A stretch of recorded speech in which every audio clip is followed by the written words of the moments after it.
casual wear. They're great. Great little T-shirts. I just discovered it, and it's so cool. I know, it's very good stuff. Yeah, very nice. It goes with the hoops, with the thing. Yeah. All very good. I use same here. Black, yes. I got no sleep last night, so I figured I'd wear black. Yeah, you had this beautiful green dress on last night. Yeah. It was cold, right? I thought it was going to be, and I didn't feel it. You didn't? I did, probably because of the nerves. These things are never very relaxing, so I think the nerves kept me warm. Yeah, and partially the dress that was covering me kept me warm as well. And also on set, I mean, you were in water so often. Yeah. I mean, like you trained a little bit for that, right? No. Yeah? No, not at all. Well, we didn't train. Well, I trained so I could carry the kids. That's what I did. That was mostly what I was working on. But when it came to the boat and the rowing, I didn't, because she wouldn't have had the training. So I said, when we film it, we filmed it in sequence. So when you see me pushing off the boat, getting into the water, I had never rowed a day in my life. And so as we progressed filming, my rowing got better and better, like it would have for her. And it's not that easy rowing. I know it is not. It is with a current and 2 children and no eyesight. It's not easy. It's not easy. But I also thought, how often did you have to say to the kids, it's not Sandra, it's Mallory speaking to you? Or did I have to say, how often? Be quiet, I'm trying to say my lines.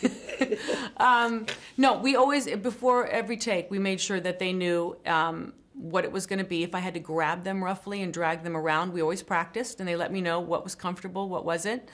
And yeah, there were times that we would explain it, but then Vivian, who played the little girl, she feels things so deeply, and just the anticipation of something would make her very afraid, and that's what makes her such a great actor. So we'd have to wait, and her mom would come on set, and we'd explain to her, this is what it is, and sometimes we'd go through the motion, make the sound so she could hear it.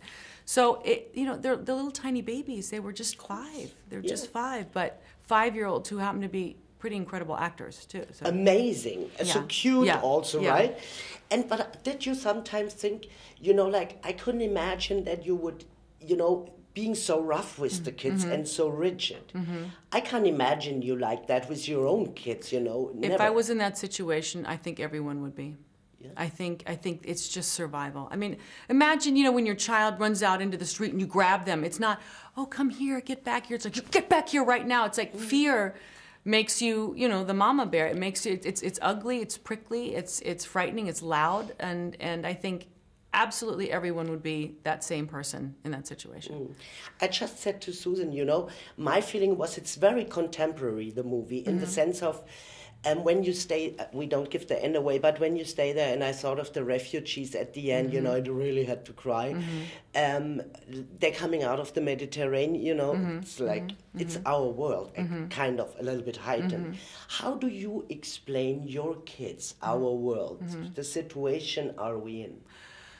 Well, my children are African American, so we have conversations that are very difficult. But I preface it by letting them know that they're loved, and I balance it with something hopeful.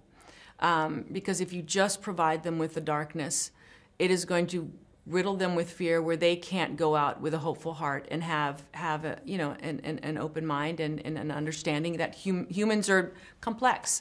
The ending that you were talking about, what's interesting is that this was based on a book, so we didn't have this refugee crisis when the book was not here in the United States.